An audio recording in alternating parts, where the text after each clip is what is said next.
SOAP is a collaborative, community-based organization that is entirely based around the preservation of Athens and Ohio University's buildings and history.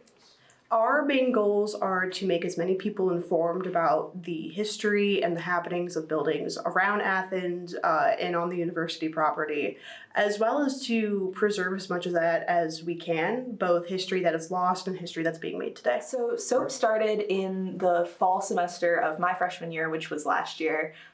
Taylor, our vice president, actually reached out to a group of us and was like, hey, I'm really interested in doing this thing with preservation. Do you think you want to help with like graphics or social media? And I said, absolutely. That's kind of my thing. I was really inspired by a tour that Tom O'Grady gave us about the history of the College Green and Ohio University as a whole. And I really wanted to get involved with it and do something about the preservation of buildings on campus. So I reached out on Instagram to see if there would be any other students who wanted to do work involving journalism, preservation, environmental studies, social media, anything in that area.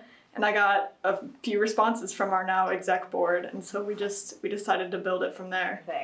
And so we started meeting unofficially, not as a student org or anything, and we only got established as a real organization in spring semester of last year. We are working on being more aware on what's happening at the ridges because it's really hard to get an exact detail on what's really going on up there. So we're trying to be informed and we're trying to do research on the past so that people care more about it in the present, because there's a lot of really interesting things that happened up there, like the whole mental health history of everything and how it's changed. And we really think it's important to remember that it is the Athens Lunatic Asylum. That's what it used to be.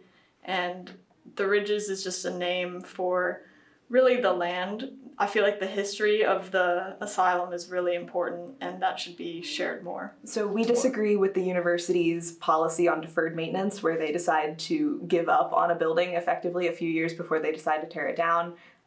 This specifically can be seen in Back South, which they have deferred the maintenance on for about 30 years now and is now in the process of being demolished. This is not good for sustainable architecture, and it really is a detriment to the community as a whole.